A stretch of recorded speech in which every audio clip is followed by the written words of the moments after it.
Енді бұл номинация шабыт фестивалінде бірінші рет болып жатыр. 2 адамнан 5 адамға деген құрам өте қиын құрам. Жаңағы шығармаларды мен айта кеткендей, үлкен көркемдік деңгейде орындауы 5 адаммен жаңағы әртүрлі аспапты қолданып бұл өте қиын.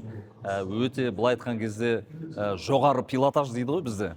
Сол сияқты жаңағыдай Тұран, жаңағыдай Хасак, Мамат деген елімізге белгілі ансамбльдердің репертуары сияқты жаңа ансамбльдерге қысқа уақыттың ішінде бір сондай репертуар қалыптастырып, оны орындап, сахналық үлгіде шығару өте қиын болды.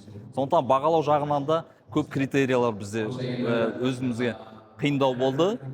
Былай жағын қарады, кейбір қажет емес аспаптарды да қолданды ансамбльдер. Өйткені бірінші рет болып жатыр, әр өзінің деңгейі бойынша көрсетуге тырысты. Енді болашақта ойлаймын, бұл бағыт өте дамиды.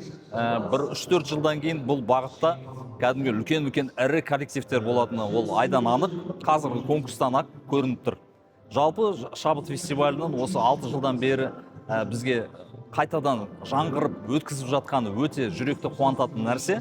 Өйткені ұлттық өнердің дамуы әрқашан осындай үлкен байқауларға, халықаралық байқауларға және де басқа елдердің жаңағы СНГ-ден жаңағы келіп жатқан адамдар келетін мемлекеттер қатысатын болса, жаңағыдай бізге үлкен алмасып, жаңағыдай мәдениетімізге жалпы халықаралық деңгейге де үлкен плюс деп ойлаймын.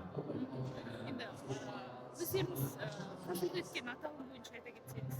Бұл фольклорлық ансамбль туралы, жалпы енді қазылық ету жағынан ба, әлде қандай сұрақ нақты?